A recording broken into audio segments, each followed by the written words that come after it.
Gampang orang jual ayat Allah sekarang. Asal dipas-pasin aja bunyinya sama, sudah dapat sudah ayat. Tapi apakah iya? Syekhul Islam rahimahullah mengatakan sumber dan pokok penyimpangan orang-orang menyimpang yaitu karena mereka berpaling dari tafsirul Quran sebagaimana dipahami oleh para sahabat dan para tabi'in. Wa mu'aradatu ma dalla alaihi bima yunaqiduh, dan menentang tafsir mereka. Tafsirnya para sahabat dan tabi'in. Wa hadza huwa a'zamu muhaddah lillahi wa li rasulih. Hakikatnya menafsirkan tidak sesuai dengan penafsiran mereka, bahkan menentang penafsiran mereka, ini merupakan menentang Allah, menentang Rasul yang paling besar. Kita menentang Allah, kita menentang Rasul sallallahu alaihi wasallam. Waqal, dan beliau mengatakan dalam ucapan yang lain, fal manqulu anis sahabah min ma'anil Qur'an. Makna-makna Quran yang datang dari sahabat kal manquli anhum min hurufihi sawa'an bisawa. Seperti apa yang datang atau seperti bacaan Quran yang datang dari mereka. Persis. Begitu tak bacaannya, tafsirnya pun begitu. Artinya apa? Bacaan yang kita terima sekarang dari para sahabat Nabi SAW secara sahih kita terima. Maka tafsir Quran ini pun dipindahkan oleh sahabat dari Nabi seperti memindahkan hurufnya Quran. Tidak ada bedanya. Jadi mereka membawa tafsir Quran seperti mereka membawa bacaan-bacaan Quran ini. Inilah dia ikhwan fiddin rahimani wa rahimakumullah adillah. Kalau mau kita ini benar beragama, pahami Quran itu dengan benar, pahami hadis itu dengan benar. Sebab itu di zaman sekarang ini terlalu banyak, terlalu gampang orang menjual ayat. Tidak sesuai dengan keinginan Allah, tidak sesuai dengan keinginan Rasul. Yang mana kalau diketahui hakikatnya hal ini merupakan penentangan yang paling besar kepada Allah dan penentangan yang paling besar kepada Rasulullah sallallahu alaihi wasallam. Dengan demikian, kesimpulan yang bisa kita ambil dari ayat-ayat yang tadi, hadis yang tadi, kemudian athar, penjelasan-penjelasan yang tadi dari para sahabat dan para tabi'in dan a'immah ahlus sunnah wal jamaah, yang pertama, dalam surah At-Taubah Allah mengaitkan keridhaan bagi orang belakangan apabila dia mengikuti orang-orang yang terdahulu dengan baik. Siapa? Sahabat Rasulullah SAW. Mengikuti dalam hal apa? Dalam segala hal. Karena Nabi menyebutkan sahabat itu baiknya dalam segala hal. Tidak mengatakan baik dalam dakwah saja, tidak mengatakan baik dalam akidah saja. Mutlak Nabi katakan khairun nas, manusia terbaik dalam semua bab. Kemudian yang kedua, yang namanya ittiba' bi ihsan, ikut dengan baik, mengikuti sahabat dengan baik, yastalzimul muwafaqah wa adamul mukhalafah, mengharuskan tepat, jangan selisihi. Tepat, jangan selisih. Kemudian yang ketiga, wasiatnya para pendahulu kita, para sahabat, para salaf, tabi'in dan tabi'ut tabi'in, dan wasiatnya imam-imam ahlus sunnah wal jamaah untuk konsisten mengikuti pemahaman mereka. Pemahamannya para sahabat Rasulullah sallallahu alaihi wasallam. Orang terbaik di muka bumi setelah Rasulullah sallallahu alaihi wasallam. Bitazkiyatillah wa tazkiyatur Rasul. Rekomendasi dari Allah, rekomendasi dari Rasulullah sallallahu alaihi wasallam. Orang belakangan dia mendapat rekomendasi dari Allah? Tidak ada.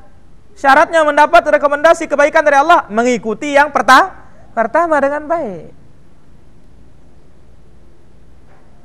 Kemudian yang ketiga atau yang keempat, aslu dhalalul firaq wal jama'at huwa adamul iltizam fahmis salaf.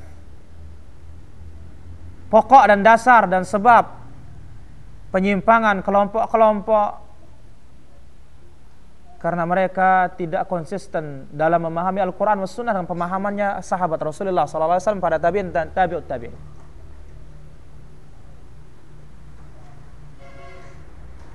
Kemudian yang kelima,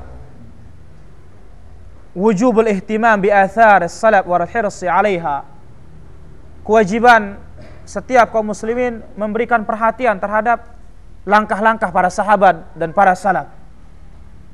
Dan kita semangat untuk mencarinya dan menuntutnya supaya benar-benar agama yang kita laksanakan sesuai dengan apa yang diinginkan oleh Allah, sesuai yang diinginkan oleh Rasulullah sallallahu alaihi wasallam.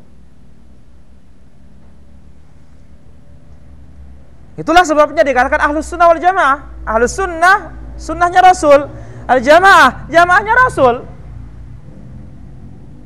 Ahlus sunnah, mereka berpegang teguh dengan cara Nabi. Wal jamaah, karena mereka beristima, berkumpul sebagaimana para sahabat berkumpul untuk menjalankan kitab Allah, menjalankan hadis-hadis Rasulullah sallallahu alaihi wasallam. Kemudian yang terakhir, an-din mabniun 'alal ittiba. Agama ini dibangun atas dasar nurut, ikut, manut, bukan di atas dasar pendapat, bukan di atas dasar hawa nafsu, bukan di atas dasar membuat-buat, mengada-ada. Tetapi agama ini didasari atas ittiba, ikut apa yang datang dari Allah maupun yang datang dari Rasulullah sallallahu alaihi wasallam dan apa yang telah dikokohkan oleh para sahabat Rasulullah sallallahu alaihi wasallam. Inilah dia ikhwan fiddin rahimani wa rahimakumullah, penjelasan singkat dari tema yang kita kaji pada kesempatan ini. Dalam beragama kita wajib kembali kepada Al-Quran was sunnah. Kemudian di saat kembali kepada Quran dan sunnah tidak cukup sampai di sana, wajib kita pahami dengan pemahamannya manusia paling baik, yaitu as-salaful ummah, pendahulu umat ini dari kalangan sahabat, tabi'in dan tabi'ut tabi'in yang direkomendasikan oleh Allah manusia terbaik. Barulah kita satu persepsi kita, dan barulah kejayaan umat akan muncul.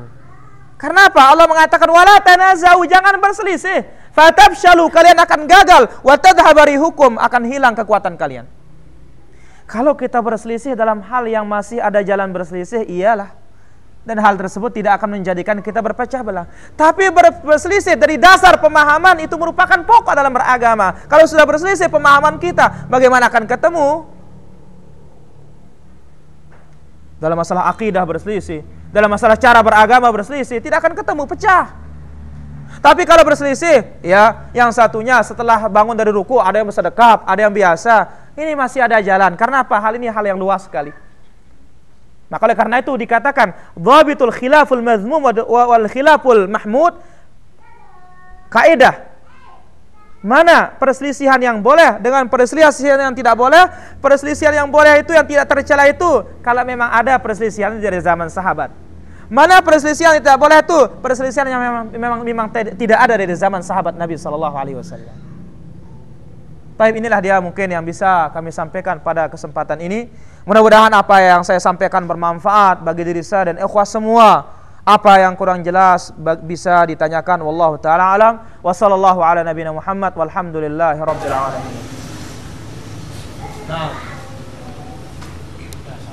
Assalamualaikum warahmatullahi wabarakatuh. Menarik sekali materi ini tentang sahabat. Baik. Namun tidak sedikit juga ini sering diangkat oleh Syiah tentang keadilan sahabat untuk menjerumuskan keadilan sahabat. Salah satunya Ustaz, baru-baru ini juga ada orang menyampaikan ke saya tentang keadilan sahabat ini suatu hadis. Dan memang sudah saya baca juga, mungkin agak lupa riwayatnya. Dikatakan sahabat yang ikut menaklukkan, tetapi waktu itu sahabat ini tertarik dengan seorang wanita.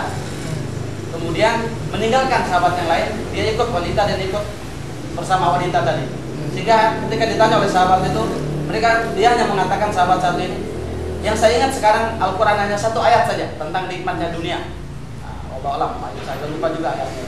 Intinya maksud saya di pertanyaan ini, kenapa hadis ini juga menyebutkan kata sahabat? Padahal mereka sudah nyata-nyata murtad dari Islam. Sehingga dengan ini mohon maaf, Syiah mengatakan Sunni itu, sahabat itu semua yang bertemu Nabi baik beriman atau tidak. ketika sejaman dengan Nabi adalah sahabat. Ini karena versi hadis yang dipakai. Mungkin mohon untuk didudukkan permasalahan satu tadi. Yang kedua, Ustaz, kita sangat anti dengan bid'ah ini. Tetapi ada sedikit yang bingungkan saya. Salah satunya adalah doa iftitah yang itu berasal dari sahabat, yang sahabat ucapkan, kemudian para malaikat berebut untuk mencatatnya. Artinya Nabi tidak pernah menyuruh kalimat itu sebelumnya, tapi sahabat ini berani mengucapkan. Kira-kira apakah tidak bagian dari sesuatu yang diadakan? Baik. Yang pertama, saya tidak mengetahui.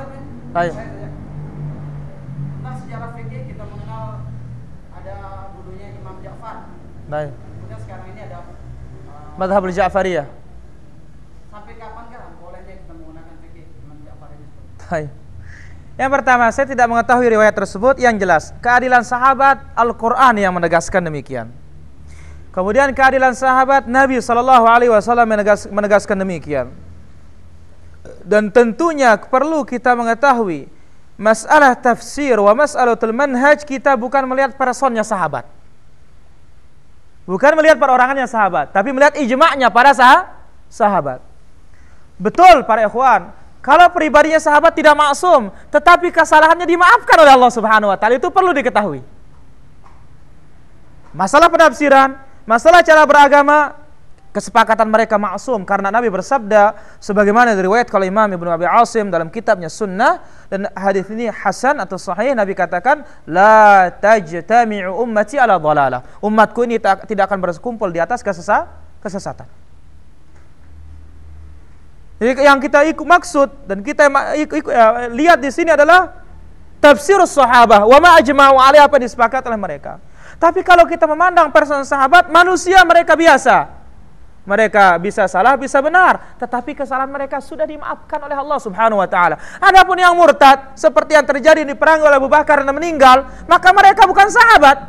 Dan itulah yang dipertanyakan oleh Nabi SAW waktu Nabi menggiring umat ini masuk ke telaganya. Nabi mengatakan usayhabi atau ashabi. Nabi kenal masalahnya orang tersebut. Sahabatku. Dalam sebuah riwayat umatku. Maka Allah mengatakan engkau tidak tahu apa yang mereka perbuat setelah engkau meninggal. Ini apa? Yaitu yang murtad, yang dibunuh oleh Abu Bakar dan tentaranya, tidak kembali ke Islam, tetap mati di atas murtadan. Adapun yang diperangi oleh Abu Bakar kemudian kembali dia masuk Islam, maka mereka sahabat. Kemudian definisi sahabat menurut Ahlus Sunnah apa? Man laqiyan Nabi sallallahu alaihi wasallam wa mu'minan bihi wa mata ala dzalika walau sa'atan, yang bertemu dengan Nabi, beriman dengan Nabi dan mati di atasnya, bukan menyimpang sebagaimana yang terjadi pada sebagian yang ingkar terhadap zakat dan mereka mengikuti nabi-nabi palsu dan diperangi oleh para sahabat lainnya sehingga mati dalam keadaan tidak kembali ke Islam. Mereka yang diingat oleh Nabi, mereka sahabatnya, namun kenyataannya ini menunjukkan Nabi tidak tahu yang gaib. Nabi tidak tahu yang gaib. Setelah meninggal tidak tahu sudah. Ternyata ada yang murtad. Maka Nabi katakan ashabi, sahabatku. Nabi kenal orang tersebut. Lantas Allah mengatakan innaka la tadri ma ahdatsu ba'da. Engkau tidak tahu apa mereka perbuat setelah engkau meninggal dunia. Jadi ketahuilah tafsir sahabah, manhajus sahabah yang mereka sepakati maksum. Adapun perorangan, ditinjau dari perorangan, mereka tidak maksum. Maka itulah sebabnya kalau ada qaulus sahabi, ucapan sahabat, yang mana ucapan sahabat ada sahabat lain yang menyelisihinya dalam masalah ijtihadiyah, tidak bisa dijadikan ucapan sahabat itu menjadi dalil. Sehingga disebutkan dalam ilmu usulul fiqh, di antara dalil yang mukhtalafu fih, yang diperselisihkan qaulus sahabi, ucapan sahabat. Tapi kalau melihat person sahabat, betul manusia yang tidak maksum, namun kesalahannya